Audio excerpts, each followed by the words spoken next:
Ristafel bagi teman-teman temu sejarah yang sering mampir di acara-acara gastronomi, food culture, atau di anthropology of food gitu. Jadi Ristafel ini bahasan yang sangat penting ya bagi kategori di gastronomi itu adalah perjamuan ya atau perhelatan makan.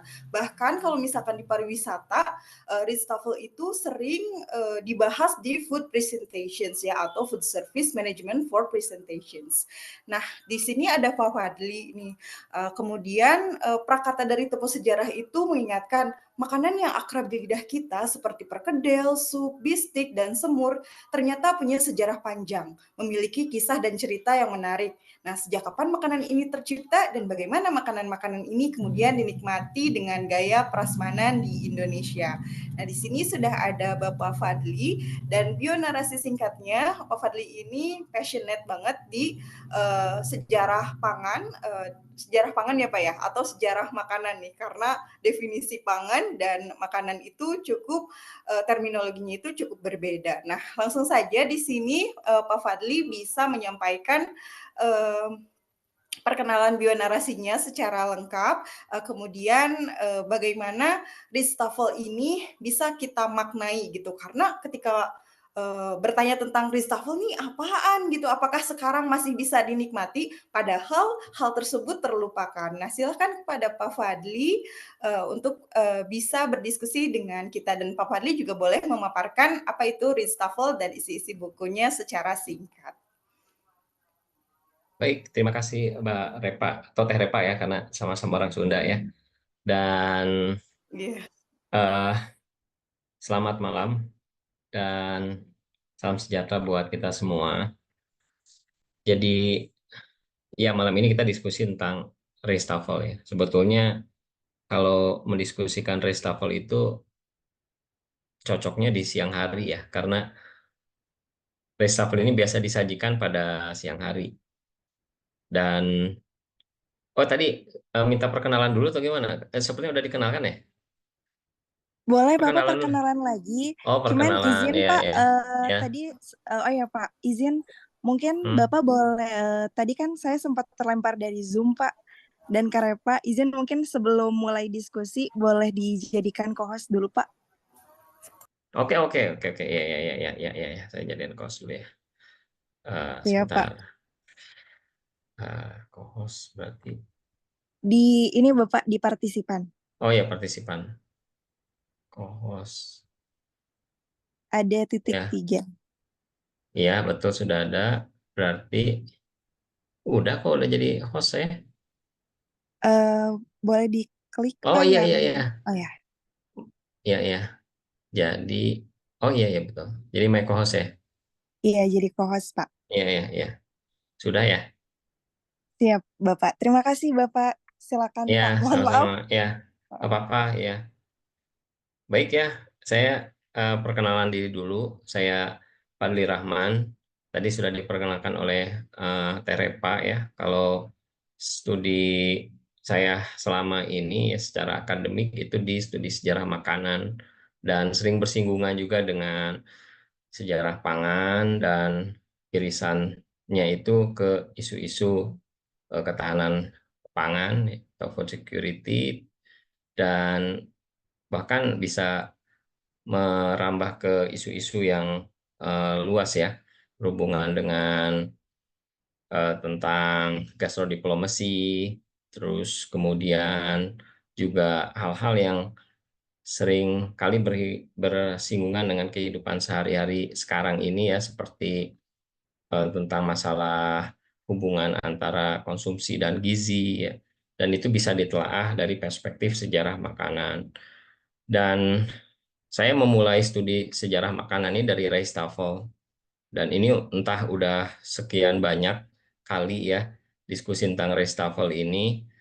Jadi Ray Staffel ini adalah jalan pembuka saya untuk melakukan studi sejarah makanan.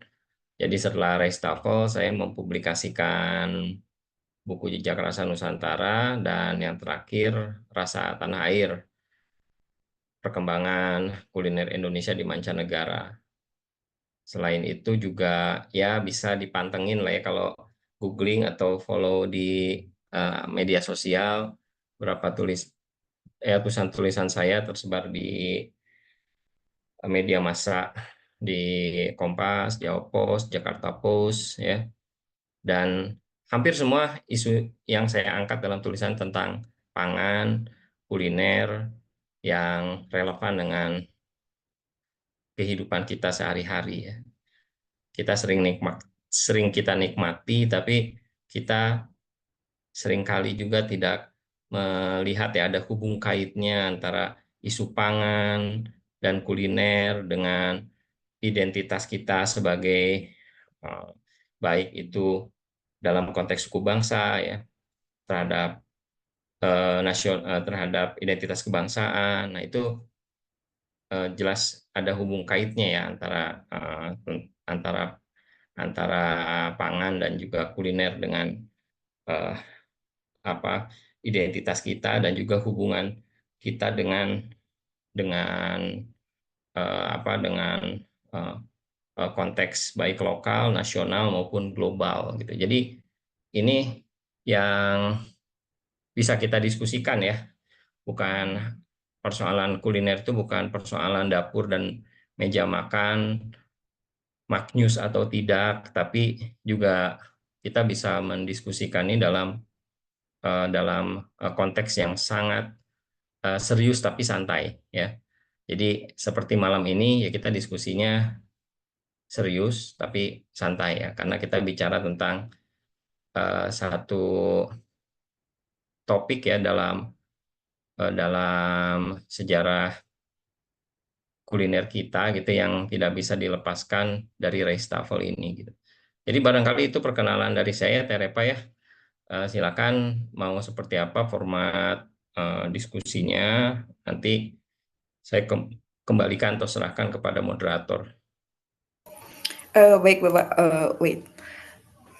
Baik Bapak, selanjutnya mungkin saya akan bertanya ya. Punten ini agak di off cam, rupanya di sini ada aliran listriknya mati. Oh ya, nggak apa-apa. Oke, semoga suara saya bisa terdengar Bapak dan tidak memotong dari acara diskusi ini. Nah, karena Bapak tadi udah ngejelasin tentang Ritz-Tafel itu bahwa siang hari, nah kemudian orang juga ketika masuk forum gastronomi, kemudian gastrodiplomasi, itu pasti bertanya-tanya, Ritz-Tafel ini lebih mengarah ke hal-hal yang luxury, mewah, atau bisa yang kalau orang Sunda bilang tuh buat ramu atulah ngahiji gitu ririungan gitu. Nah, Pak, bagaimana perspektif Ritz-Tafel ini dulunya gitu? Apakah semewah itu atau bisa direplikasi atau saklek banget gitu? Karena kalau misalkan ngomongin gastronomi Prancis atau sejarah Prancis itu mereka punya etika makan. Nah, Indonesia sendiri gimana bisa terbentuk itu? Apalagi di sini ada cerita-cerita kolonial yang akan lekat dengan hal-hal feodal. Nah, food historian kayak Pak Fadli pasti tergugah juga untuk melakukan penelusuran itu gitu dan kekurangan di Ritz-Tafel ini pasti berbenturan dengan literatur reviewnya gitu. Nah, Bapak gimana bisa menyambungkan benang merah Ritz-Tafel ini? Mungkin itu, Pak. Ya, ini pertanyaan yang sangat menarik ya, karena berhubungan antara dua kubu kebudayaan Barat dan Timur ya. Kalau kita coba pahami apa itu Reistafel dan budaya budaya makan kita ya, budaya makan orang-orang di Indonesia ya, dalam kehidupan suku-suku bangsa ya. Misalnya di dalam tradisi eh, orang-orang Minang itu ada Bajamba, terus kemudian di Bali ada Megibung, di Sunda ada Ngabotram, dan Jawa ada tradisi apa tradisi ngaliwat atau tradisi-tradisi makan bersama ya. Itu memang menunjukkan ya ada seolah-olah ada dua kubu yang berbeda gitu ya.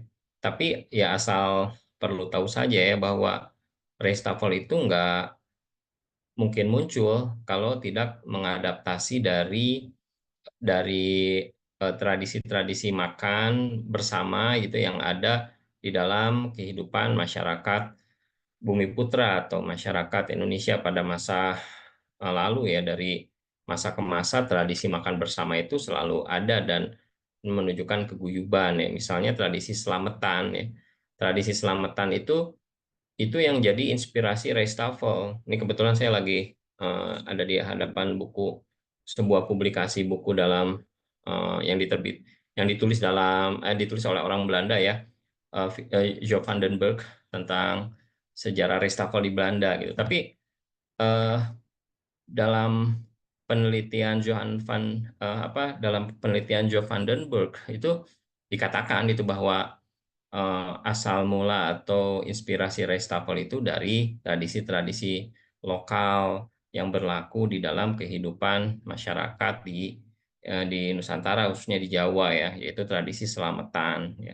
Tradisi makan bersama dengan tradisi makan bersama ketika momen-momen yang sakral ya, seperti kelahiran bayi, terus kemudian apa serentahun atau eh, ketika panen hasil bertani itu masyarakat agraris itu akan mengadakan selamatan hingga kematian itu ada tradisi-tradisi yang selalu berhubungan dengan makan bersama gitu. Nah, ini yang mengilhami Restafel, tapi ada juga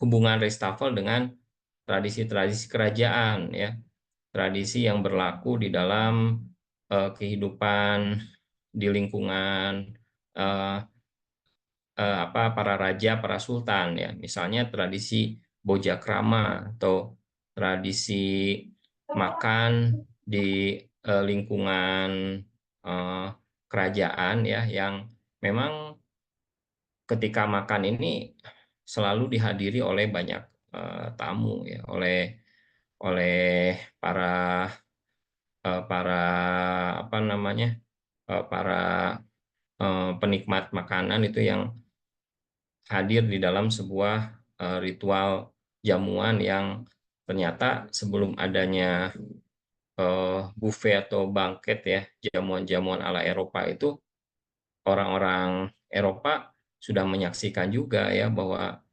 masyarakat Bumi Putra ya, dari mulai lingkungan kerajaan hingga masyarakat biasa itu punya tradisi makan bersama ya. Ini yang mengilhami munculnya Restafel ya, kalau dari hasil penelusuran sejarawan ya, baik itu saya sendiri maupun sejarawan-sejarawan segelintir sejarawan Belanda, karena nggak banyak juga yang melakukan penelitian awalnya itu ya, melakukan penelitian tentang Restafel ini gitu ya. Misalnya seperti saya katakan, Jo van den Berg itu menyebut gitu bahwa ini diilhami dari selamatan ya. Tapi kalau dari temuan saya bukan hanya selamatan ya, ada tradisi-tradisi yang tadi disebutkan ya, seperti bojakrama, tradisi mengundang para tamu gitu ya untuk menikmati hidangan dalam dalam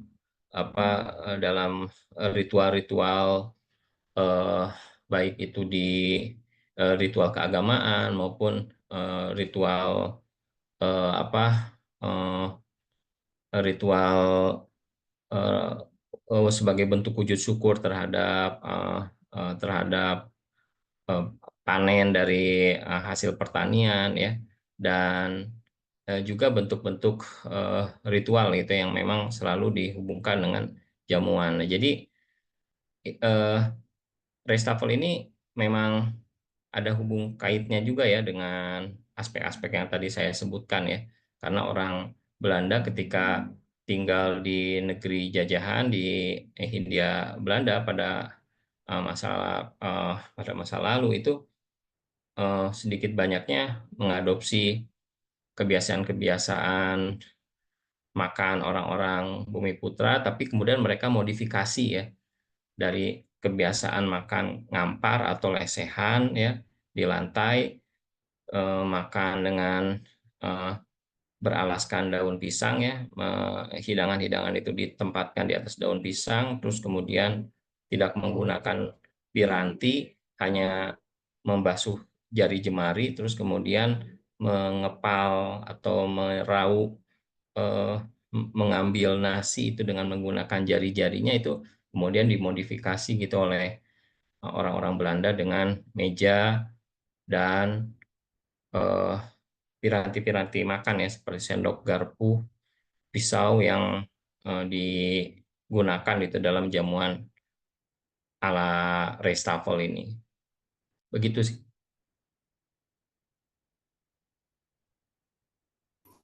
Baik, Bapak, terima kasih penjelasan untuk pertanyaan ini. Dan saya waktu itu berkunjung, Pak, ke Museum Sono Budoyo, dan saya pengen ngeliatin ini ke Bapak. Apakah Ristafel ini seperti ini, Pak, untuk desain ininya apa? Tata letak hidangnya gitu, Pak. Nah, masih loading. Oke, ya. Ini Oke. yang ya kalau dalam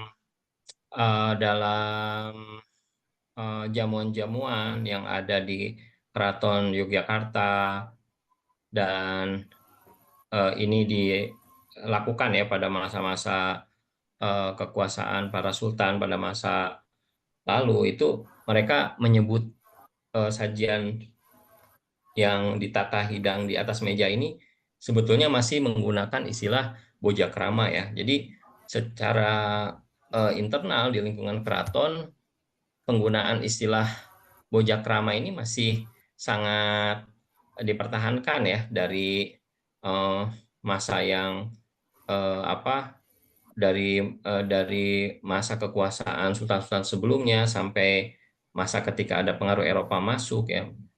Mereka menyebut ini sebagai tradisi bojakrama. Cuma bedanya kalau pada masa sebelum adanya orang-orang Eropa gitu masuk ke orang-orang Eropa masuk ke Nusantara ya, terutama di lingkungan keraton ya, jamuan-jamuan di lingkungan keraton itu disajikan dengan lesehan saja ya. Jadi misalnya kesaksian dari Riklof van Guns, seorang duta atau utusan VOC yang datang ke kerajaan Mataram, itu yang disaksikan tradisi jamuan yang mewah dan sangat meriah gitu ya, dengan banyak tamu ya. Tapi hidangan itu nggak disajikan di meja gitu, hanya dihamparkan saja gitu ya. Nah, ini yang berbeda gitu ketika masa-masa abad 18-19 ya, terutama setelah adanya perjanjian Giyanti di pertengahan abad 18 sampai masuk ke abad 19 itu, eh, model jamuan yang yang berlangsung di lingkungan keraton itu mulai mengambil model-model barat ya. Dan ini digunakan sebagai satu sisi ya, diplomasi antara orang Belanda dengan para sultan, para raja Jawa ya. Tapi sisi lain bagi para tradisionalis ya, mereka-mereka yang menganggap bahwa raja atau sultan ini sudah tidak lagi memancarkan harisma kejawaannya gitu, karena sudah banyak dipengaruhi oleh pengaruh-pengaruh barat itu, pengaruh Eropa gitu. Nah, sehingga ini menjadi satu hal yang sangat mendua ya. Satu sisi dianggap harisma atau aura kejawaan di dalam diri raja atau sultan ini sudah mulai pudar. Nah, tapi sisi lain sultan atau raja itu menganggap ini sebagai suatu simbol dari kemajuan peradaban ya, karena digunakan sebagai sebentuk diplomasi, atau kalau sekarang disebutnya gastrodiplomasi. Ada ada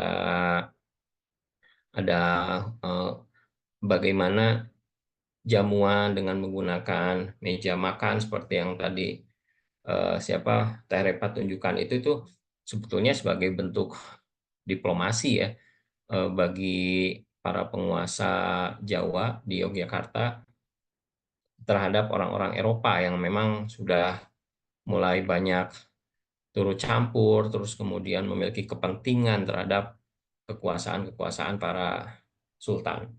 Begitu. Wow, terima kasih Pak. Jadi saya udah nggak penasaran lagi tentang tata letak atau tata pamer yang ada di Sono Budoyo. Nah, berkaitan dengan bukunya Bapak nih yang Ritstafel, kenapa Bapak pakai titi mangsa kayak misalkan masa kolonial tahun 1870 sampai 1942? Apakah itu bisa disebut dengan era kolonial terhadap Ritstafel atau memang literasi reviewnya itu hanya cukup berhenti di tahun segitu, Pak? Ya, kalau bicara tentang awal mula reshuffle itu ada temuan-temuan sumber yang saya temukan sendiri ya, bahwa eh, istilah reshuffle ini sudah muncul sebelum tahun 1870 ya. Dan eh, apa, penggunaan reshuffle sebagai baik sebuah istilah, baik itu sebagai sebuah istilah maupun juga sebagai suatu konsep perhelatan ya, itu tidak atau belum serumit, semewah ya di periode-periode 1870 dan masa setelahnya ya. Karena periode sebelumnya itu kan ini berhubungan juga dengan populasi orang Eropa yang belum sebanyak ya, atau belum se eh, belum meningkat ya dibandingkan dengan periode-periode setelah tahun 1870 ya. Jadi orang-orang Belanda yang hidup di Hindia Belanda pada masa sebelum 1870 itu di mayoritas masih belum banyak kaum perempuan ya. Jadi perempuan itu minor ya, dan lebih banyak itu para laki atau para pria yang memang datang ke Hindia Belanda dalam kondisi baik yang sudah menikah ataupun yang belum menikah, sama-sama membujang ya, sama-sama belum menikah gitu ya. Kalau yang sudah nikah nggak bawa istri, kalau yang belum nikah ya statusnya ya terus dia membujang aja. Ini yang disebut sebagai Vrijgezell culture atau budaya membujang ya, yang terjadi pada masa sebelum 1870. Jadi apa yang dilakukan para bujangan ini ya yang ada di Hindia Belanda itu, mereka kan bagaimanapun butuh makan ya, dan yang menyediakan makan ini lumrahnya ya para istrinya atau yang memiliki peran domestik di dapur ya. Tapi ketidakhadiran perempuan-perempuan Belanda dan juga selera mereka untuk bisa memenuhi kebutuhan makannya terhadap makanan-makanan Belanda ya, seperti keju, roti ya, eh, daging yang biasa dikonsumsi ya, susu gitu yang biasa dikonsumsi di Belanda itu nyaris menjadi sulit ya ditemukan ya, atau diperoleh di Hindia Belanda ya. Kalau impor juga nggak memungkinkan karena jarak tempuh pelayaran dari perjalanan laut dari Belanda ke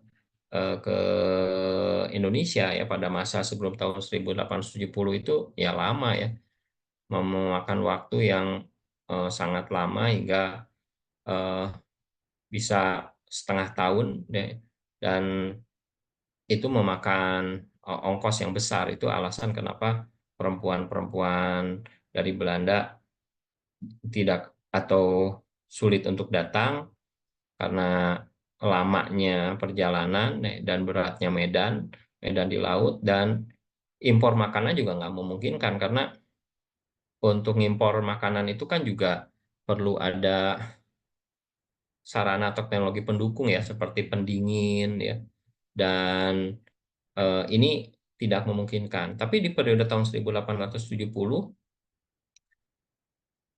seiring dengan dibukanya terusan Suez ya, yang awalnya perjalanan dari Eropa ke Hindia Belanda itu bisa memakan waktu yang lama hingga setengah tahun ya. Tapi dengan adanya terusan Suez itu bisa dipangkas lebih cepat ya.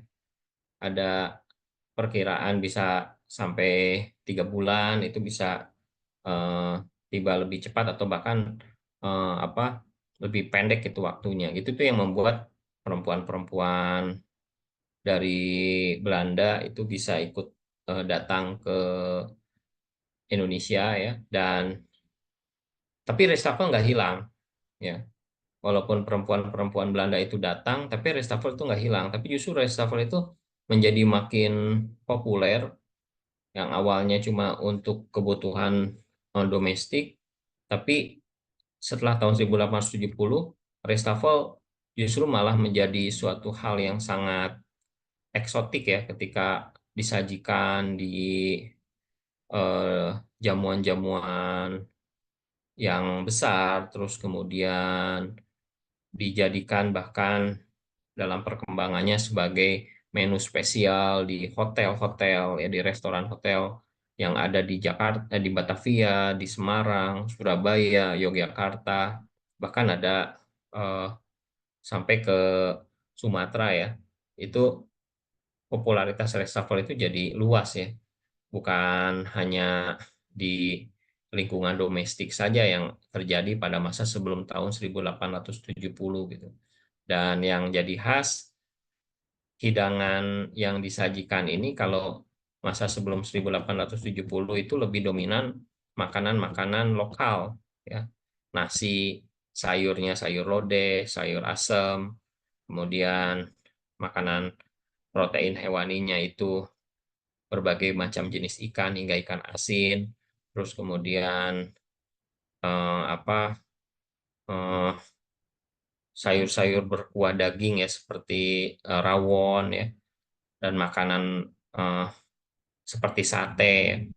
Itu semua didominasi oleh makanan kita ya, makanan-makanan lokal. Tapi setelah tahun 1870 itu udah hybrid, udah ada makanan Eropanya ya, seperti sup, bistik, terus apa makanan Huzarensla, Zuatzur ya, perkedel atau frikadel, dan makanan Tionghoa juga ya, seperti capcay, eh Fuyung Hai itu udah menjadi satu bagian itu yang hybrid di meja makan seperti yang biasa kita kenal atau nikmati sekarang. Jadi kurang lebih begitu itu alasan kenapa dimulainya tahun 1870 ya, walaupun ada temuan-temuan informasi di dalam sumber-sumber sejarah sebelum itu, sebelum tahun 1870 kata Restafel juga ada ya, walaupun tidak sesemarak dibandingkan dengan periode 1870-an dan setelahnya. Baik, Bapak, terima kasih penjelasannya. Nah, ini sudah mau masuk ke 30 menit. Di sini ada teman-teman temu sejarah yang sudah menyampaikan pertanyaan, jadi Pak biar nggak kelewat gitu, saya akan bacakan atau Kak Rudi ingin open mic? Baik Bapak, saya bacakan saja. Pertanyaannya ada di chat. Apakah ada penyesuaian terhadap jenis atau menu atau varian makanan ketika bahan di Hindia Belanda mengalami kekurangan dan tidak selengkap di Eropa? Oke, ya. Soal penyesuaian terhadap jenis, menu, varian makanan ya. Karena ketika bahan di Hindia Belanda mengalami kekurangan dan soal mana yang lengkap ya. Kalau yang lebih lengkap tentu saja ya makanan, bahan makanan yang tersedia di Nusantara atau di negeri jajahan ya. Jadi alasan kenapa orang Belanda itu menciptakan Restafel ya di negeri jajahannya, karena di dalam tradisi gastronomi di Eropa, kuliner Belanda itu boleh dikatakan miskin ya. Atau kalau misalnya teman-teman mendengarkan lagunya Witeke van Dort ya, seorang biduanita Belanda yang bulan Juli lalu meninggal, dalam lagu-lagunya kan banyak didendangkan tentang kuliner gitu ya, tentang kenangannya terhadap Restafel dan kuliner Indonesia ya, karena dia dulu pernah lahir di Surabaya ya, dan kemudian hidup di Belanda hingga wafatnya. Dan dia mengatakan gitu bahwa makanan Belanda itu miskin ya. Ada istilah-istilah seperti Den Haag ya. Den Haag yang mengenaskan ya, atau makanannya enggak membuat dia berselera ya.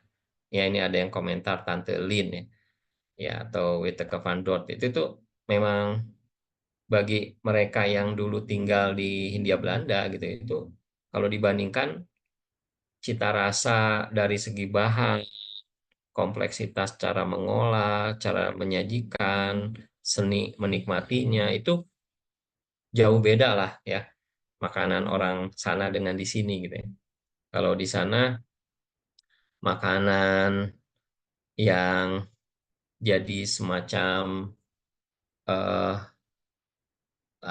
menjadi semacam konsumsi yang ikonik gitu ya seperti misalnya eh, roti brood terus kemudian mentega, keju ya dan kue-kue yang khas ya seperti bitterballen, pannekuchen ya. Itu buat mereka itu sudah eh, sudah jadi suatu hal yang lengkap gitu dalam memenuhi selera mereka. Tapi kalau kita bayangkan makanan yang ada di Indonesia, ada berapa banyak jenisnya, itu jauh lah gitu ya dibandingkan dengan Belanda. Jadi bagaimana mereka melakukan penyesuaian terhadap eh, apa jenis eh, terus kemudian menu jenis makanan ya yang ada di India Belanda itu misalnya mereka melakukan modifikasi ya sebagai contoh saja supaya bisa lebih bisa ada semacam eh, perpaduan ya. Misalnya semur ya. Semur ini diadopsi oleh orang Belanda dari Jerman, Smoren ya. Dan kemudian kita menyebutnya semur dan di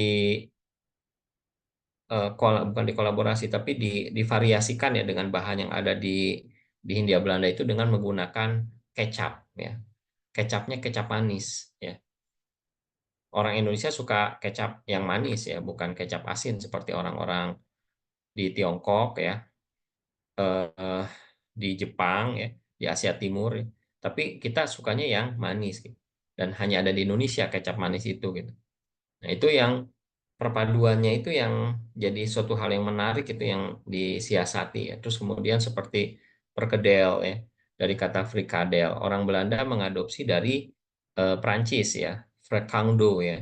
Frecangdo kemudian menjadi frikadel. Sebetulnya mereka nyebutnya juga gehaktballen atau bola-bola daging ya. Karena di dalamnya itu ada daging gitu ya yang dipakai biasanya daging yang dipakai itu adalah daging babi ya, Varken flesh ya. Dan apa ketika sudah masuk di Indonesia disesuaikan bahannya gitu. Karena mayoritas orang Indonesia Muslim ya, dan yang digunakan itu perkedel penggunaan namanya ya dari frecangdo, frikadel menjadi perkedel, di Jawa bergedel ya. Di negeri tetangga sebelah ya, seperti di Singapura disebutnya brigadel ya. Mirip brigadir ya, tapi brigadel ya. Tapi itu semua bermula dari satu kata pelafalan-pelafalan atau leksikon yang berubah ya. Frecangdo, frikadel, kemudian kita nyebutnya perkedel, bergedel ya. Dan bahannya juga udah berubah. Udah nggak menggunakan daging babi tentu, tapi ada yang perkedel kentang tanpa daging ya, seperti yang kita kenal sekarang. Kemudian ada perkedel jagung, perkedel tempe ya. Udah macam-macam itu udah perkedel tahu itu sudah berubah gitu ya dari asalnya gitu ya. Nah, ini yang menjadi satu bentuk ya bagaimana penyesuaian-penyesuaian itu terjadi ya dengan eh, seiring masuknya pengaruh Belanda ke Indonesia dan bagaimana supaya makanan-makanan khas Belanda yang tadi saya sebutkan ini, walaupun nggak murni Belanda ya, karena orang Belanda juga tukang adopsi dari mana-mana ya, termasuk juga table manner itu kan mengadopsinya dari Perancis juga gitu, tradisi Perancis. Sehingga kalau tadi saya katakan eh, untuk penyesuaian bahan di Indonesia itu melimpah, sehingga yang masuk ke pengaruh Belanda yang masuk ke Indonesia itu tinggal menyesuaikan bahan yang tersedia di di di negeri di Hindia Belanda ini gitu ya.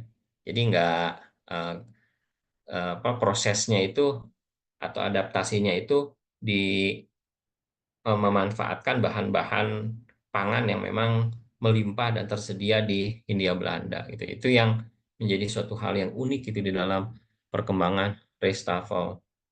Ini ada yang komen dari atas dulu nih, apa nih? Fadil. Oke, ini. Ya, kecap manis ya, diproduksi dan dijual di seluruh Belanda Hinge ya. Ya, oke. Siapa Pak? Oh, Pak Seto ya, dari tetangga sebelah ya di kampus Unpad ya, di apa dari antropologi. Ya, oke, ya betul ya. Eh, ada swalayan di Belanda juga yang memproduksi kecap manis ya. Memang karena komunitasnya ada ya di sana ya, yang memang tidak bisa dipisahkan dari pengaruh eh, taste-nya orang Belanda atau komunitas Indo-Belanda di sana gitu yang me- mengadopsi dari produksi kecap yang ada di eh, di Indonesia pada masa kolonial. Ya, ini ahli kecap ya, Pak Seto ya. Silakan. Ya, Baik Bapak, di sini udah ada pertanyaan di chat, apakah, Kak Fadil akan open mic untuk menanyakan lebih lanjut atau bagaimana? Oh baik Bapak, saya ulangi lagi ya, pertanyaannya. Apakah selera pedas masakan Nusantara dalam Ritstafel dapat dinikmati orang Eropa? Mengingat orang Eropa itu tidak terbiasa dengan rasa pedas. Adakah penyesuaian terhadap kadar pedas dalam Ritstafel? Mungkin ini adaptasi rasa ya Pak ya. Silakan dijawab Bapak. iya, oke. Ya, ini soal pedas ini juga suatu hal yang sensasional ya, karena adaptasi lidahnya orang Belanda terhadap sensasi pedas yang ada di dalam khasanah kuliner kita itu memang membutuhkan proses yang tidak singkat ya. Dan ini mereka yang memiliki masa tinggal yang lama sudah berbaur gitu dengan kehidupan masyarakat Bumi Putra itu menjadi sangat adaptif ya terhadap pedas ya.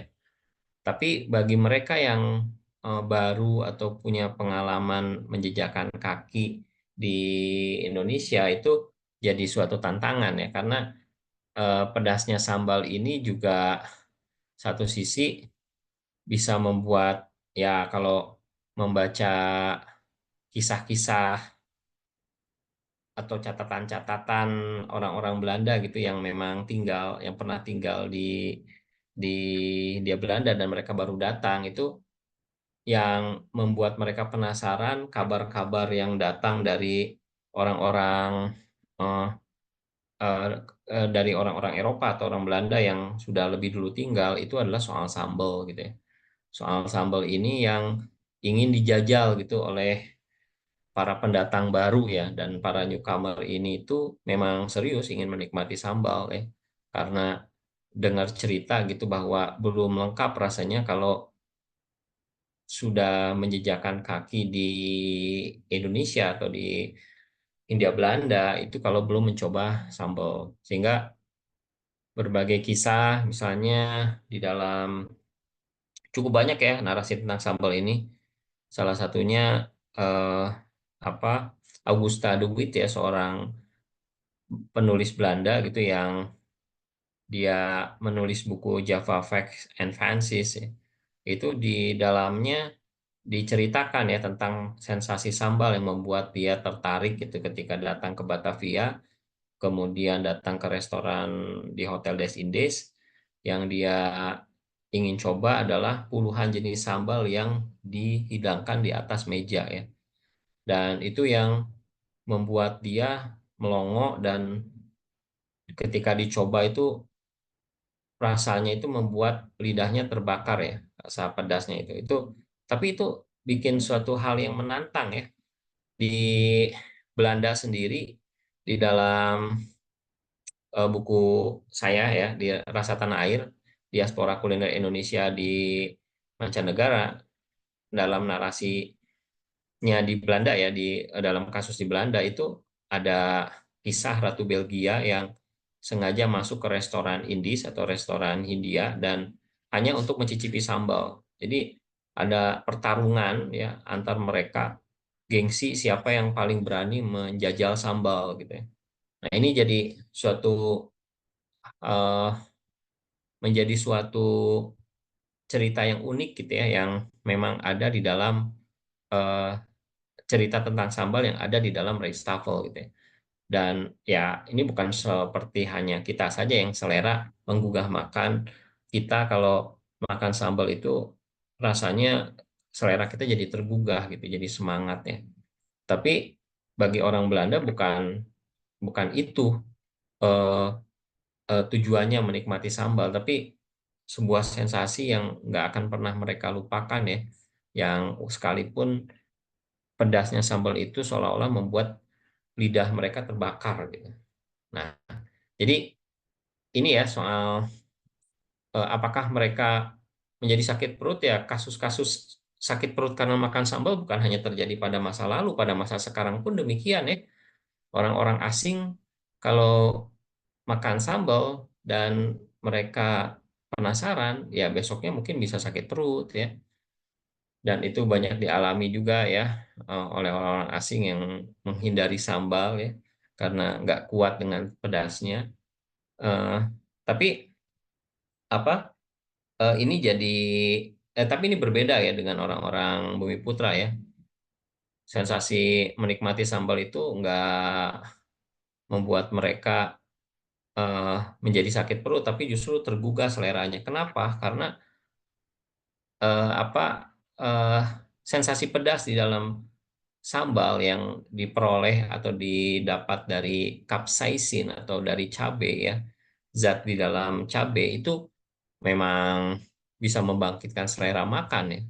Kalau di dalam farmakologi itu justru itu juga baik gitu untuk vitamin C katanya, yang memang banyak dimanfaatkan oleh para ahli farmakologi ya, yang dipakai untuk membuat eh, apa obat sebagai eh, sebagai apa namanya zat kapsaisin itu yang dipakai sebagai obat gitu di dalam dunia farmasi gitu. Jadi begitu ya, baik itu eh, dalam konteks kulinernya maupun di dalam konteks medisnya soal sensasi pedas.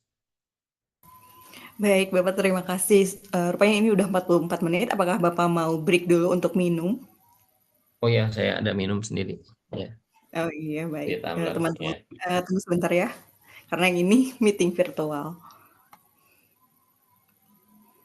ya cukup. Baik, Bapak, apakah berkenan untuk melanjutkan pertanyaannya atau Bapak mau menjelaskan lebih lanjut dulu? Eh, ya langsung ke pertanyaannya aja saja ya. Baik, Ya, pertanyaan. Saya akan melanjutkan dari kolom chat ya, Bapak ya. Di sini ada Bapak Hardian Nurseto. Mungkin Bapak akan open mic untuk memberikan opininya mengenai kecap ini, Pak, dan ya bisa silakan. diskusi dengan Pak Fadli juga. Halo, Oh, Bapak maaf. Hardian. Sebenarnya tadi udah dibacain kok sama Kang Fadli. Oh iya, Aman-aman. Ya, oh iya. Baik, Bapak. Ada ya, pertanyaan ya. lagi, Pak? Nggak ada, Atau nggak ada. mungkin Bapak mau perkenalan gitu dari mana? Soalnya ini temu sejarah ini dari Sabang sampai Merauke ada gitu, Pak. Siapa tahu punya minat yang sama gitu dalam pangan atau makanan atau gastronomi. Kita sering ketemu juga sih di kampus ya. Iya, Bapak, baiklah. Tapi kan Ya, Ya, teman-teman sejarah mungkin pengen tahu gitu. kalau i- koleksi kecapnya Pak Seto ini pokoknya nomor satu lah di Indonesia ya. Dan kalau mau melihat koleksi-koleksi kecapnya dari Sabang sampai Merauke, nggak tahu sudah sampai Merauke belum ya Pak Seto ya. Tapi belum ini belum memang baru sampai Sulawesi. tapi ini memang ya tadi saya eh, apa terlewat ya untuk yang eh, kecap manis di Belanda ini memang apa produsennya dan juga konsumennya itu ada gitu karena untuk bisa menikmati hidangan Indonesia tanpa kecap manis itu artinya tidak lengkap ya kalau tidak disertai dengan eh, kecap manis tentunya ya. Jadi ini yang memang jadi hal yang sudah disinggung ya oleh Kang Seto di sini ya tentang bahwa untuk mengkonsumsi kecap manis di Belanda tentu produsennya juga ada gitu. Nuhun Kang Seto sudah ditambahkan. Kami-kami nuhun nuhun. Ya, Baik, terima kasih Pak Hardian sudah memberikan opininya. Saya lanjutkan lagi ya Pak ya untuk pertanyaannya di sini ada AIS 2. Nah, bertanya itu bagaimana pengaruh konsep Ritz-Tafel terhadap kebutuhan ruang makan dan dapur? Apakah terdapat evolusi ruang yang bisa ditelusuri dari perkembangan ini? Nah, selain itu, bagaimana pengaruh penggunaan alat masak dan peralatan makan yang diterapkan dalam Ritz-Tafel sebentar Pak, dalam Ritz-Tafel terhadap kehidupan sehari-hari masyarakat Indonesia saat ini.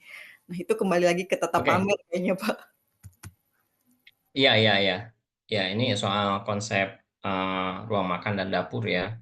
Jadi memang dalam perkembangan ruang makan dan dapur rumah tangga kita itu sedikit banyak juga ada pengaruh-pengaruh dari Restafel ya.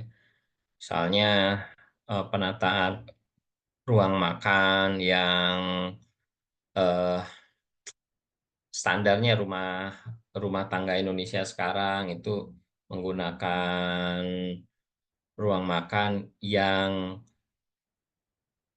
yang ada unsur meja, kursi ya. Dan ini ditata sedemikian rupa ya. Dan dalam kursus-kursus Reistafel atau di dalam buku-buku pedoman ya rumah tangga yang ala Reistafel di masa kolonial itu memang ada semacam pelatihan ya atau edukasi bagi rumah-rumah tangga bukan hanya orang Eropa tapi juga rumah tangga Bumi Putra ya yang menggunakan standar-standar Eropa ya seperti meja bulat, 4 kursi, terus kalau modelnya jamuan-jamuan yang yang membutuhkan yang apa ya yang dihadiri oleh penikmat atau tamu yang banyak itu mereka juga menggunakan meja panjang ya dengan beberapa kursi gitu ya.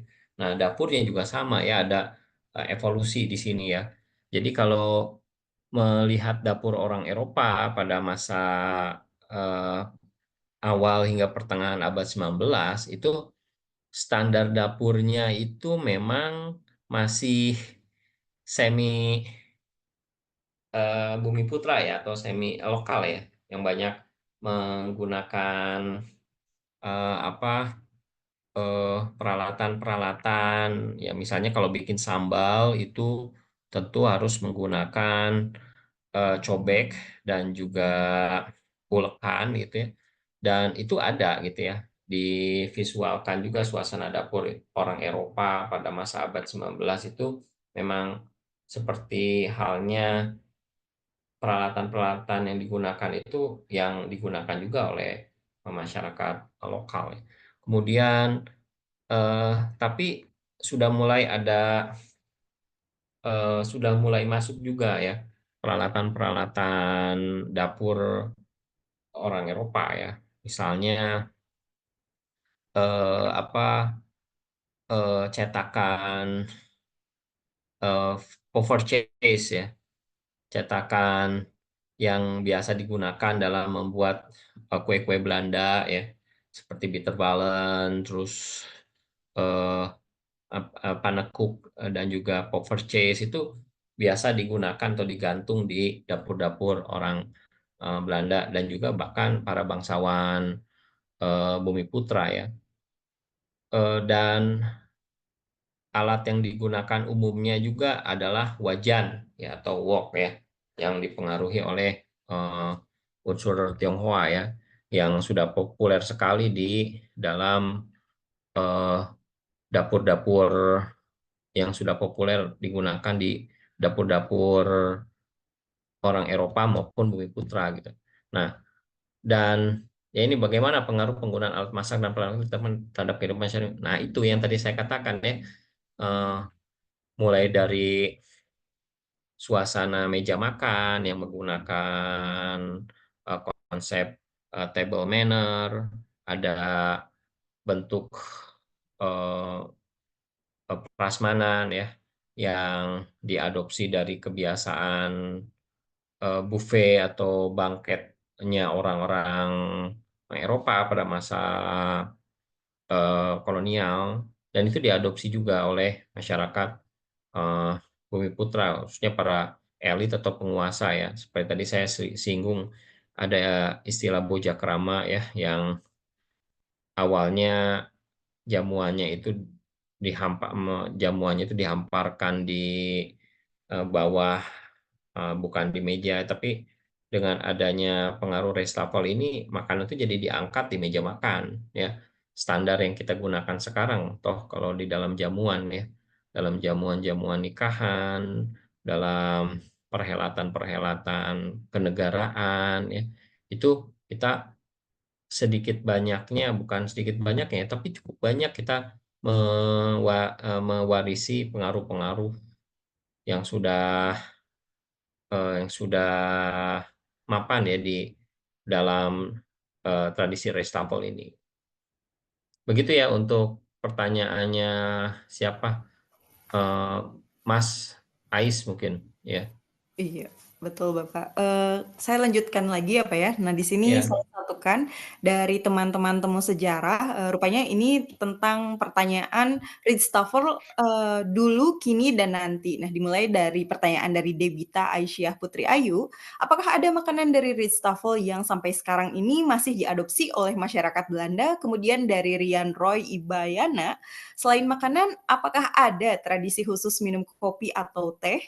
Dan di sini ada temu sejarah Windu dari Museum Bantul Masa Belanda Jogja. Selamat malam Pak Fadli, saya sudah membaca buku Bapak Ritstafel. Selain makanan, makanan dan minuman Ritstafel yang masih bisa kita temui sekarang, apa ya Pak? Nah mungkin itu Pak. Iya, saya jawab dari Mbak Devita dulu ya. Makanan dari Restafel yang sampai sekarang masih diadopsi oleh masyarakat Belanda ya. Masyarakat Belanda ini segmennya kita lihat dulu ya, siapa yang memang masih menjadikan Restafel itu sebagai seleranya ya. Karena kan masyarakat yang dimaksudkan di sini itu generasi yang sudah berkembang ya. Kalau generasi yang pernah mengalami hidup di masa Hindia Belanda itu mereka akan selalu nggak bisa lepas seleranya atau lidahnya itu dari makanan Indonesia yang ada di dalam Restafel ya. Dan kalau generasi-generasi muda ya seperti Gen Z dan sekarang itu mereka juga seleranya juga sudah nggak jauh beda ya dengan Gen Z seperti di Indonesia ya. Nah, tapi generasi-generasi orang Belanda gitu yang pernah mengalami masa kecil atau di periode-periode setelah kemerdekaan itu mereka masih mengenal tradisi Restafel, itu mereka pasti akan lebih memilih untuk menikmati Restafel yang di dalamnya itu banyak makanan-makanan kita ya, sayur asem, sayur lodeh, rendang ya, terus kemudian sambal goreng ati ya, itu mereka akan menikmati lebih memilih untuk menikmati itu gitu ya. Dan di sana juga ada penyebutan yang unik ya. Ada Indische Reistafel, ada Indonesische restoran ya. Kalau Indische Reistafel ini artinya ya hidangan yang memang bagi orang-orang Belanda gitu yang menggunakan kata Indis itu mereka nggak mau mengatakan bahwa ini makanan Indonesia, tapi makanan yang dihasilkan dari perpaduan antara budaya Indonesia dan Belanda, namanya Indis gitu. Tapi ketika kita lihat juga ada Indonesia restoran gitu ya, restoran Indonesia, yaitu memang yang menjalankan usaha ini diantaranya juga orang-orang Indonesia atau keturunannya gitu yang memang mengatakan bahwa ini makanan dari Indonesia gitu ya. Nah, jadi ada istilah itu, jangan bingung juga nanti kalau menemukan ada Indische restoran, ada Indische Reistafel, ada Indonesische restoran gitu. Itu persoalan beda. Jadi masih diadopsi gitu sampai sekarang ya.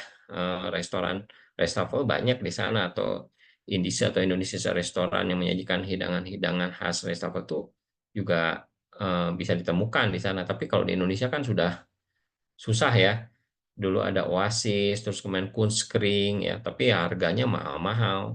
Kalau kita lebih milih mana makan Reistafel di Oasis, atau dulu di Oasis kemudian di Kunskring, atau makan di warteg misalnya, atau makan di rumah makan Sunda, atau di rumah makan lokal gitu ya, atau di rumah bahkan ya, masakan ibu atau masakan eh, sayur asem atau sayur lodeh buatan ibu di rumah gitu ya. Mungkin lebih milih untuk ya udah di rumah aja, toh lebih murah meriah gitu ya. Nah, ini kan persoalan yang berbeda gitu ya di dalam memahami tentang apa apakah masih diadopsi oleh masyarakat Belanda, ya tadi sudah saya jawab demikian ya.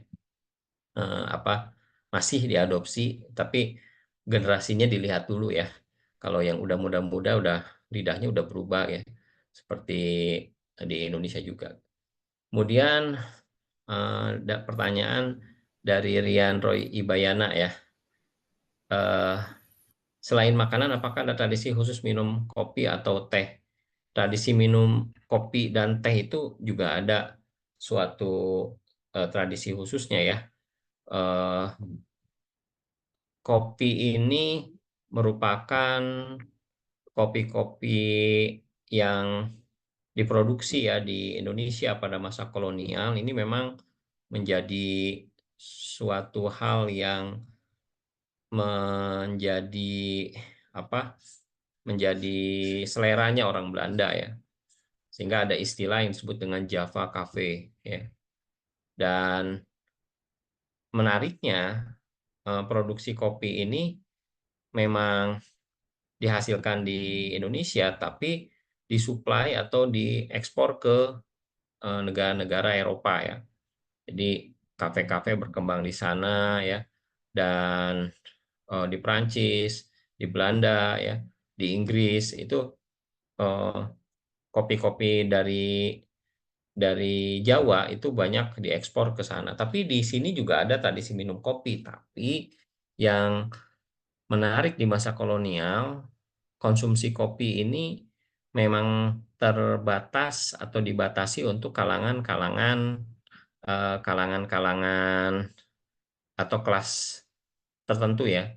Jadi orang-orang bangsawan termasuk orang Eropa ini mengkonsumsi eh, kopi yang biji kopi yang memang berkualitas baik ya.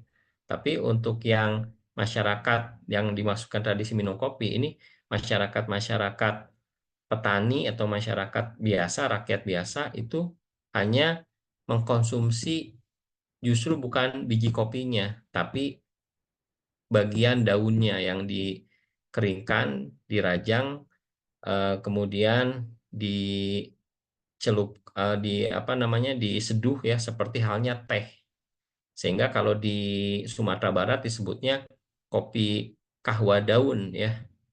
Eh, Kopi kahwa daun itu adalah daun kopi ya. Karena apa? Karena masyarakat biasa atau rakyat jajahan itu dilarang mengkonsumsi biji kopi. Itu bisa dibaca melalui beberapa arsip kolonial yang ada di masa tanam paksa ya, di masa preanal stelsel atau di masa tanam paksa kopi di Pulau Jawa, khususnya di Jawa Barat.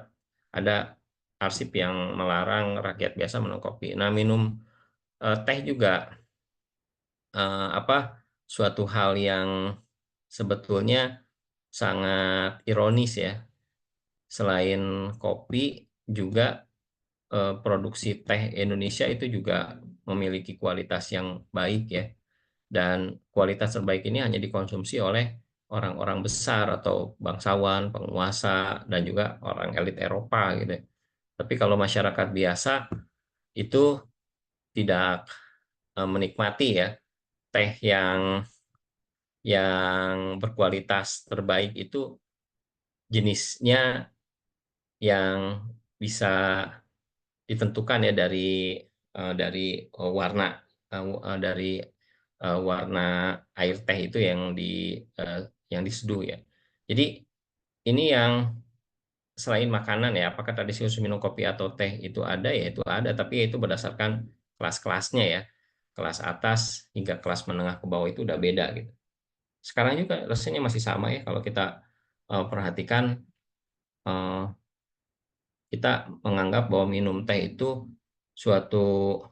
minum teh itu warnanya coklat ya. Tapi kalau bagi kelas bangsawan, minum teh itu semakin bening itu adalah semakin baik ya. Kalau kita kan sekarang afkiran yang kita konsumsi ya, yang dipertontonkan di mana, di iklan-iklan minum teh menenangkan, warnanya coklat ya. Sebetulnya itu kualitas yang afkir gitu, yang hanya bisa dikonsumsi oleh kalangan bawah gitu ya. Nah, jadi ya ini persoalan diskriminasi itu juga sudah ada di masa kolonial. Kemudian lanjut ke Mas Windu ya. Selamat, oke.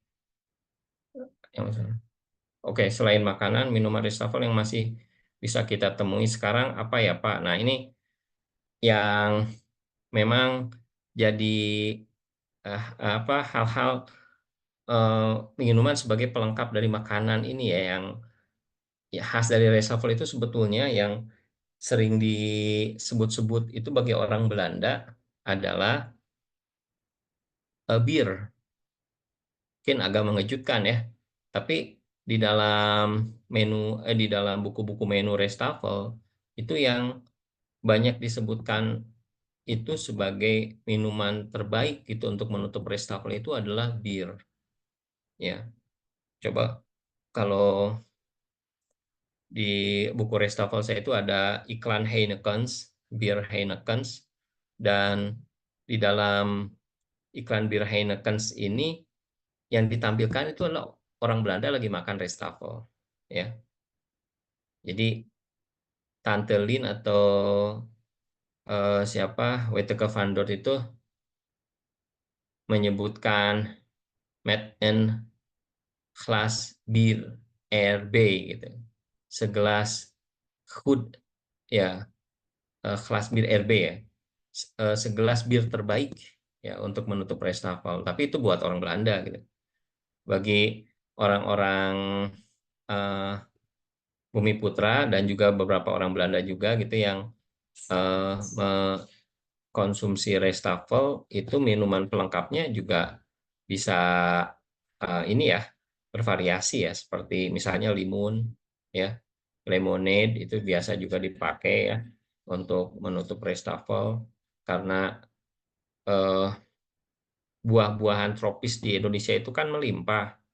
Ini yang biasanya dipakai itu seperti markisa, terus kemudian sari-sari jus, bukan kalau sekarang jus kali. Kalau waktu itu seperti air jeruk peras ya.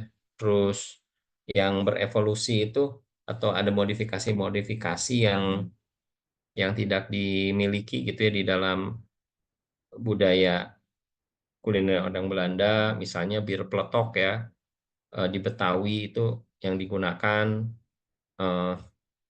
minuman campuran rempah-rempah gitu ya. Terus juga ada bandrek ya. Bandrek itu masuk dalam salah satu minuman juga yang patut diperhitungkan di dalam restafel, terutama di wilayah Jawa Barat. Jadi menyesuaikan dengan kondisi masing-masing ya di wilayah kebudayaan tertentu ya. Dan bandrek ini pernah juga di apa namanya disajikan ya dalam menu restafel di Paris ya waktu Exposition Universelle di Paris tahun 1889 ya. Jadi ada kata bandrek ya. Bandrek yang memang orang-orang Sunda itu dibawa juga ke sana gitu, selain orang Jawa itu dibawa juga ke Perancis, ke Paris dalam pameran kolonial gitu ya, yang salah satu yang disajikan ini adalah bandrek. Jadi orang di Perancisnya menyebut gitu kalau bandrek ini sebagai minuman dari Hindia Belanda gitu yang masuk kategori minuman kesehatan ya atau afrodisiak itu yang memang disajikan juga ternyata di dalam pameran tersebut gitu. Jadi artinya fleksibel ya, selain tadi ya ada kopi dan teh gitu ya yang sudah sangat umum gitu, itu juga jadi apa menunjukkan adanya variasi-variasi itu. Di kawasan timur juga jumlahnya juga beberapa wilayah yang memang kantong muslimnya minoritas ya. Minuman-minuman fermentasi seperti misalnya di Bali itu arak Bali itu juga dipakai sebagai bagian dari restafel. Jadi sangat inilah sangat adaptif ya, sesuai dengan budaya di mana restafel itu berada gitu ya. Jadi nggak bisa dipukul rata penutupnya itu sama gitu ya, atau apa namanya minuman-minuman khas dalam restafel itu sama, tapi memiliki keragaman atau variasi ya. Kalau lihat buku masak restafel, misalnya saya punya koleksi buku masak restafel itu ya, di waktu saya dapat di Belanda beberapa tahun lalu itu, ya orang kalau mau bikin minuman-minuman khas eh, untuk restafel yaitu mulai dari apa sari buah, terus kemudian kopi, teh dan lain-lain, ya bisa aja disesuaikan gitu. Baik Bapak, terima kasih lengkap sekali ya jawabannya. Nah ini mungkin saya lanjutkan dulu ya Pak ya, pertanyaan-pertanyaan di sini. Dari Kak Reni Wulandari, jadi ini pertanyaannya mengarah ke modernisme nih Pak. Jadi bagaimana Restafel mempengaruhi citra Hindia Belanda sebagai destinasi wisata dan apakah terdapat hubungan antara popularitas Restafel dan pertumbuhan fasilitas pariwisata seperti hotel dan restoran. Kayaknya ini bakalan seru di bukunya Vicky Howard ya Pak, yang A Cultural History of Shopping in the Modern Age. Tapi Ya, silakan nanti kalau misalkan ada opini lain. oke, ya. Begini soal cita. Oke, ya. Memang ini memiliki pengaruh yang sangat penting ya terhadap perkembangan citra pariwisata di Hindia Belanda ya, karena kalau bicara restafel pada masa 1870 sampai berakhirnya kekuasaan kolonial, itu pasti nggak bisa dipisahkan dari pariwisata. Nah, industri pariwisata ini mendukung popularitas restafel, dan restafel ini yang juga mempopulerkan industri pariwisata Hindia Belanda. Jadi saling berhubungan ya antara keduanya ya, karena kalau orang mau melakukan perjalanan wisata ke Hindia Belanda, maka yang dipromosikan di dalam paket wisata itu adalah restafel ya. Dan apakah hubungannya, terdapat hubungan antara restafel dan pertumbuhan fasilitas? Ada hubungannya ya, karena restoran-restoran, hotel-hotel itu selalu eh, selalu memiliki menu-menu khas, salah satunya restafel gitu yang dijadikan sebagai daya tarik gitu ya. Itu jadi menjadi suatu hubungan simbiosis mutualis itu antara antara restafel dengan pertumbuhan sektor pariwisata ya, yang memiliki peran penting juga dalam mendukung popularitas Restafel ini gitu. Nah, jadi begitu ya jawaban untuk Mbak Reni ya. Terus apa lagi? Baik Bapak. Nah ini Ya. disingkat sebetulnya tadi Pak Fadli juga udah bilang ya, yang food and health, tapi di sini Hmm. kayaknya case-nya beda gitu. Apakah dari Kak Adibah, apakah bisa budaya makan menjadi salah satu faktor risiko dari meningkatnya prevalensi atau banyaknya diabetes, khususnya di Yogyakarta ya, yang selama 10 tahun ini meningkat. Jadi lebih ke akulturasi rasa tadi Pak, yang banyak gula itu loh. Tadi sebetulnya Pak Fadli Oke. udah jawab juga sih yang food and health ya Pak. Tapi silahkan Iya sih ya. Pak untuk konfirmasi. Oke, ya ya, oke. Apakah bisa budaya makan? Oke ya, menjadi salah satu bisa juga begitu ya, karena hal eh, yang sangat menentukan ya dalam kualitas eh, kesehatan, gizi, itu juga ditentukan dari bagaimana budaya makan itu mempengaruhi kualitas kesejahteraan hidup manusia gitu ya. Dan ini sebetulnya dikandung juga di dalam disiplin gastronomi ya. Kalau kita perhatikan ada yang salah kaprah juga dalam konteks gastronomi saat ini, itu orang menganggap bahwa makan enak tanpa memperhatikan rambu-rambu itu sebetulnya sudah keluar dari pakem gastronominya ya. Kalau kita mau kembalikan ini ke kitab gastronomi yang yang digunakan atau dirujuk oleh para penikmat makanan di masa-masa eh, perkembangan gastronomi di abad 19 ya. Misalnya ada buku Bria Safarang ya, La Physiologie du Goût atau The Physiology of Taste. Itu kalau kita baca, cerna baik-baik gitu ya, itu nggak eh, nggak mendorong kita menjadi rakus ya atau apapun dimakan gitu ya. Dan ada batasan-batasannya kapan kita berhenti makan, kapan kita harus kapan kita harus berhenti mengkonsumsi makanan dengan jenis tertentu, itu ada pakemnya juga gitu ya.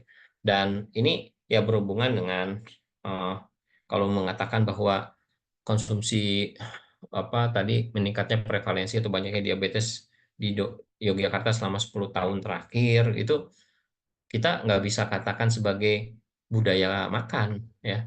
Kalau budaya itu kan sesuatu yang embodied ya, yang memang sudah eh, diwariskan dari generasi ke generasi. Kemudian budaya itu menjadi terputus oleh munculnya perubahan-perubahan pola konsumsi akibat dalam konteks ini itu eh, apa eh, berkembangnya ya industri makanan-makanan dan minuman manufaktur gitu yang memiliki kadar gula tinggi. Itu kan hal yang sebetulnya bukan budaya gitu, tapi suatu pola yang mengubah budaya makan kita yang sebetulnya sudah baik ya, sudah eh, tidak memiliki apa tidak mengganggu kesehatan kita kalau kita kembalikan lagi ke nilai-nilai budaya tersebut. Sehingga ini pertanyaannya, saya pernah memegang teori bahwa kebiasaan makan dengan tinggi gula juga dipengaruhi oleh budaya makan sejak kolonial. Betul,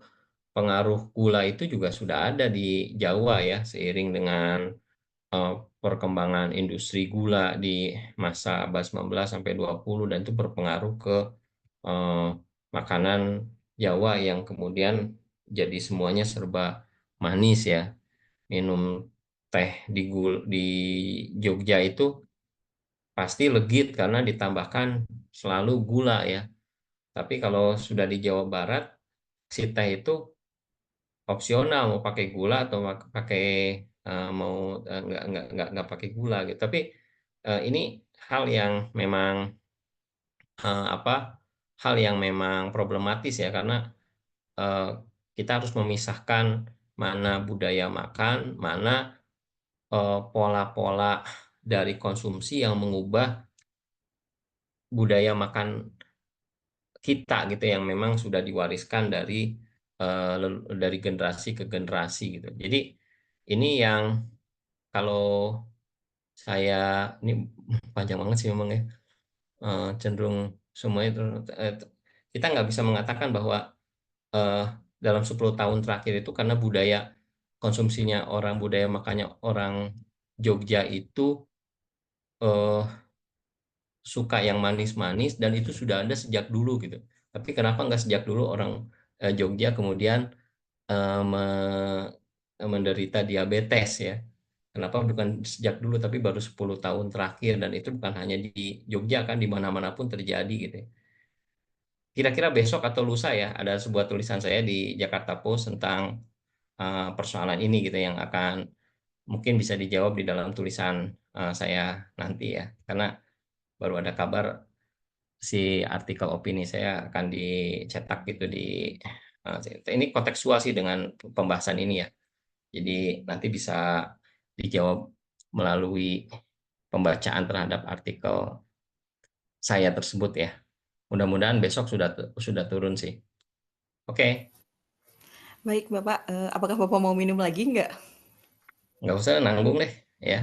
Baik, saya bacakan Ya. lagi ya Pak, dari Kak Ongki Bahtiar Sawitno. Sebetulnya tadi Pak Fadli juga udah sering bahas ya, yang adaptasi akulturasi makan, tapi di sini case-nya beda. Pertanyaannya adalah, apakah Ritstafel mempengaruhi penyajian makanan atau makanan di setiap daerah? Misalnya di sini ada bubur di daerah Cirebon, buburnya berkuah sedikit, dan di daerah Tasik atau Bandung tidak berkuah, betul sekali. Kemudian untuk soto di setiap daerah memiliki ciri khasnya dan kadang memiliki nama yang berbeda seperti Empat Gentong dan Coto Makassar. Nah, itu Pak, pendapatnya bagaimana? Oke. Oh iya, mengaruhi penyajian makanan atau minuman. Enggak semuanya ya, enggak semuanya dipengaruhi oleh Restafel ya. Dalam arti, dalam konteks lokalitas itu ada yang sangat eh, sangat apa namanya terjaga ya, tidak semuanya terpengaruh. Kalaupun terpengaruh ya seperti yang tadi saya singgung ya, sifatnya itu sangat kanon, artinya persoalan table manner-nya dan beberapa jenis makanannya ya. Tapi ini di makanan daerah ya. Contohnya bubur di daerah Cirebon berkuah sedikit dan daerah Tasik ke Bandung tidak berkuah. Kemudian bentuk soto di sana mungkin ya. Nah ini tidak semuanya dipengaruhi oleh Restafel juga, tapi dia bisa berkembang, bertransformasi ya. Seperti jenis soto itu kapan mulai berkembangnya sehingga jumlahnya menjadi begitu variatif itu tidak bisa dipastikan dan tidak selalu ber tidak selalu berpatokan atau memiliki kaitan dengan Restafel gitu ya. Jadi apa ini sesuatu yang memang sifatnya lebih ke lokal cuisines, artinya didasarkan kepada kreativitas, didasarkan kepada apa eh, apa namanya modifikasi yang sangat lumrah terjadi gitu di dalam fenomena perkembangan dan perubahan-perubahan kuliner ya pada masa atau dari masa ke masa. Jadi demikian ya untuk pertanyaan Mas Ongki ya, begitu. Baik, Bapak, di sini ada 3 pertanyaan lagi, tapi saya akan menyingkatnya ya, Pak. Untuk yang pertama itu dari Kak Josapat Mesah. Nah, sebetulnya tadi Pak Fadli juga udah ngejawab pertanyaan yang sama dari Kak Debita. Jadi nanti bisa di-review lagi di YouTube Temu Sejarah ya. Nah, pertanyaan yang Kak Josapat ya. Ya, sudah jawab tadi nih ya. Iya. Hmm. Dilewat aja ya Pak, atau Bapak Ya, mau oke. konfirmasi ya atau tidak gitu? Ya, tadi saya sudah jawab pertanyaannya Mbak siapa, Debita ya? Debita ya Pak? Ya, Iya, masih ya, ya, sama. saya masih ingat ya. Oke. Iya. Baik, Bapak, Ya, ini dari Kak Anis Nurrohmah. Terima kasih Kang Fadli, buku Ristafel dan Jejak Rasa Nusantara menjadi buku pendamping saat di kelas SMA saat membahas dampak kolonialisme Belanda di Indonesia dan jalur rempah Nusantara. Wow, lesson learn banget nih ya, Kak Anis saat dan SMA ya. Berarti membacanya sejak duduk di bangku SMA, luar ya biasa. keren nih Oke, Pak ya. ya, Kemudian di sini makasih ada Tanis. Kak Regina, wah dia berpendapat nih. Saya jadi kepikiran cendol dawet, Pak. Apakah Bapak sempat mengulik atau meneliti tentang cendol dawet? Masyarakat banyak mengira cendol dawet aslinya dari Indonesia, tapi rupanya warga Malaysia dan Singapura juga mengklaim hal yang sama. Hanya mungkin berbeda sedikit cara penyajiannya. Nah itu di luar Ritz Tafel ya Pak, itu kayaknya lebih ke fusion food juga kalau dilihat dari sejarahnya. Silakan Bapak mungkin ada pendapat lain tentang cendol dawet nih Pak.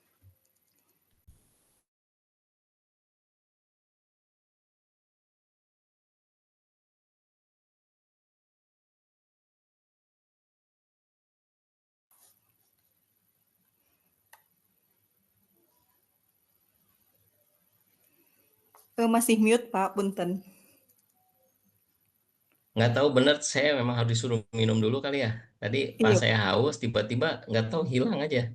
Ya, iya saya Pak, udah minum. Ya, tadi iya. yang dawet ini chatnya jadi hilang di saya ya.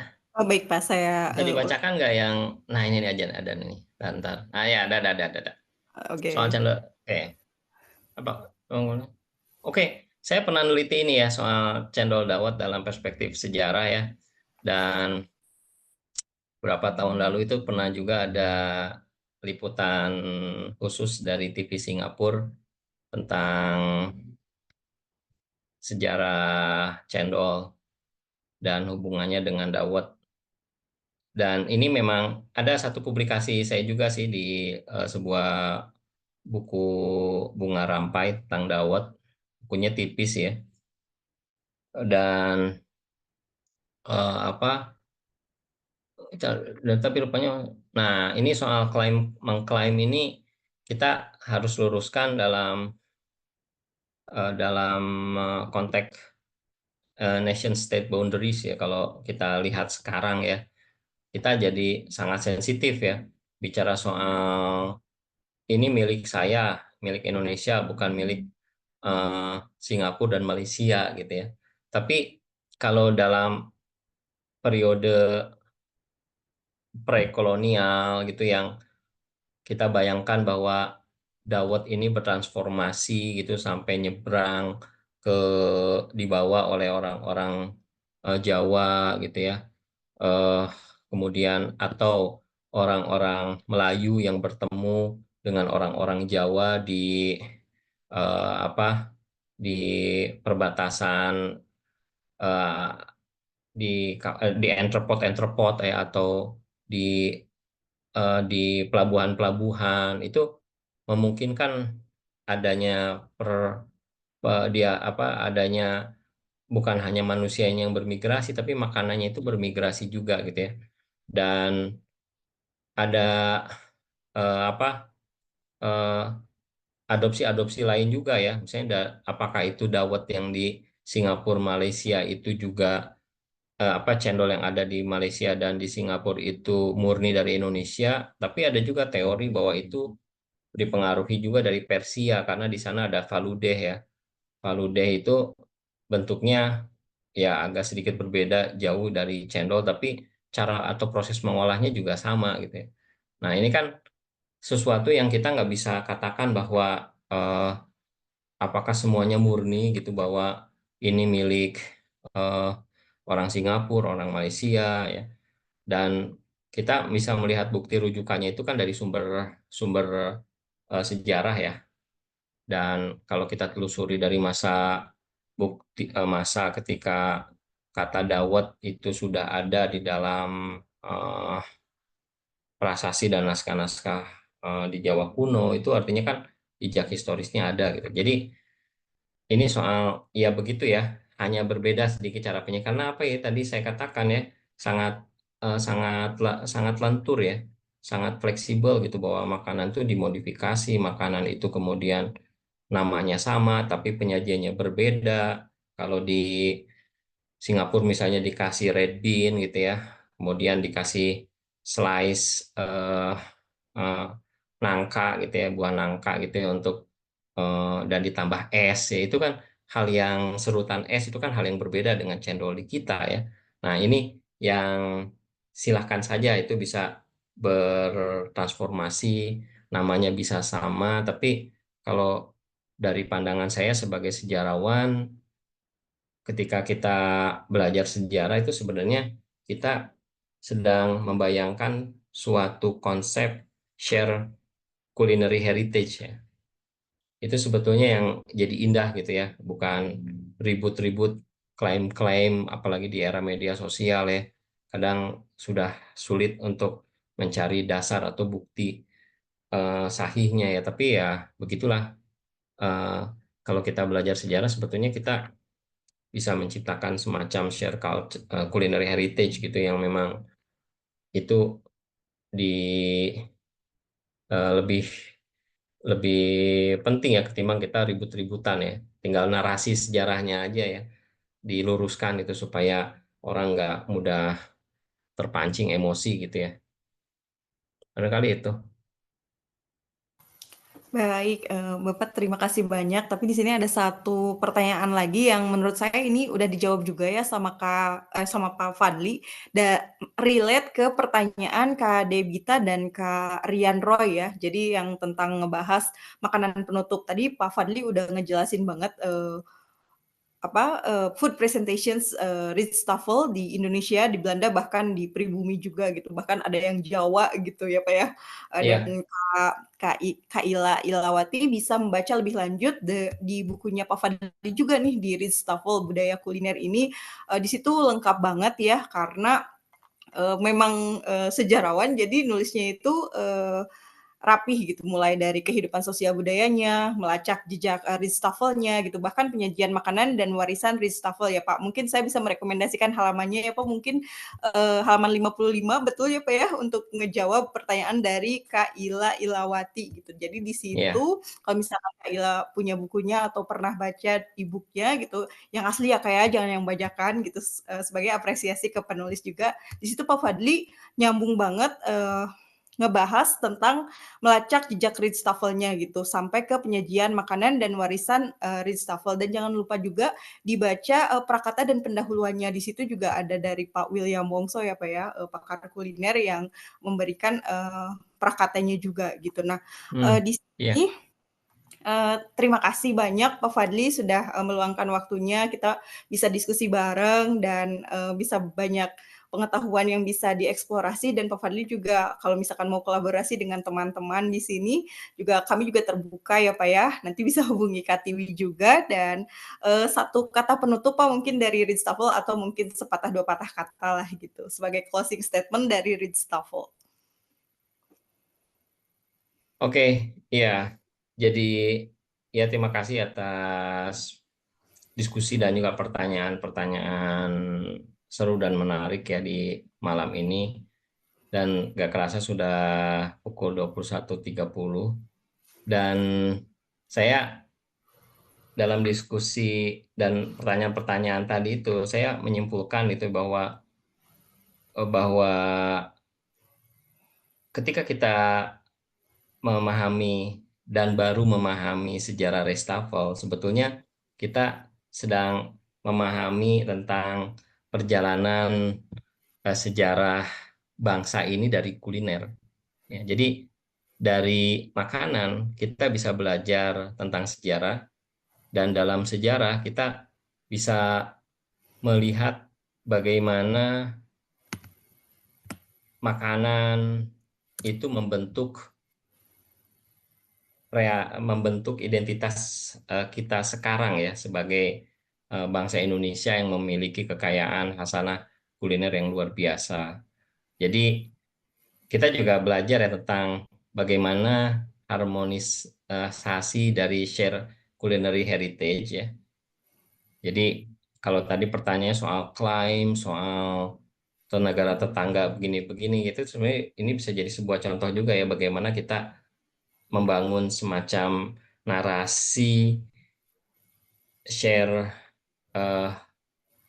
culture ya antara bangsa-bangsa tetangga ya dengan negara tetangga, terus kemudian mungkin nanti akan terjadi lagi klaim antar wilayah di Indonesia terhadap suatu makanan itu sudah pernah terjadi. Nah, di dalam memahami sejarah reshuffle itu kita belajar tentang bagaimana membangun keharmonisan ya, membangun harmoni dari saling berbagi kebudayaan yang juga pernah terjadi pada masa lalu gitu. Barangkali itu ya dari saya. Iya, baik Bapak. Terima kasih untuk closing statement-nya. Dan di sini teman-teman mungkin difoto bareng dulu ya Pak untuk dokumentasi. Mungkin bisa Oke. on cam dulu sebentar teman-teman dengan Pak Fadli. Kapan lagi dong sama food historian? Soalnya di Indonesia bahkan di Asia Tenggara, coba deh teman-teman lihat food historian itu jarang banget. Betul kan Pak? Dan di sini kesempatan terbaik. Baik, di sini ada 2 slide. Saya hitung 1, 2, 3 untuk berfoto. Baik, slide kedua. Bapak Seto Nurseto, apakah baik? Baik Bapak, 1, 2, 3. Terima kasih banyak teman-teman dalam diskusi 29 Reshuffle bersama Pak Fadli. Dan jangan lupa follow Temu Sejarah ya untuk diskusi setiap Kamis. Mungkin itu saja Pak Fadli dan teman-teman. Terima kasih untuk waktunya dan sampai jumpa di diskusi berikutnya. Kak Tiwi mungkin ada yang mau disampaikan? Oke, terima kasih Kak Repa, Pak Fadli. Luar biasa sekali diskusi malam hari ini. Tercatat 77 peserta ya dari seluruh Indonesia bergabung. Mudah-mudahan bisa memberikan wawasan dan inspirasi untuk kita semua untuk menggali lebih lanjut nih terkait kuliner di Indonesia ya. Dan untuk teman-teman yang tertarik untuk mengikuti diskusi-diskusi sejarah, kita selalu mengadakan diskusi setiap minggu, khususnya juga di hari Kamis. Jadi kalau misalnya pengen ikutan lagi nanti bisa follow Instagram Temu Sejarah. Dan juga kalau ingin masuk ke grup WhatsApp, teman-teman bisa isi link di bio Instagram Temu Sejarah lalu konfirmasi ke kontak person ya. Nanti supaya kita update terus nih dan semakin luas lagi nih bertemu dengan para penulis-penulis hebat lainnya. Sekali lagi terima kasih Pak Fadli, sehat selalu, sukses selalu. Mudah-mudahan bukunya semakin banyak yang membaca ya. Dan kita semua juga jadi makin kenal nih sama kuliner-kuliner dan sejarahnya. Oke, ya. Ya, terima kasih juga buat teman-teman. Selamat malam dan selamat beristirahat.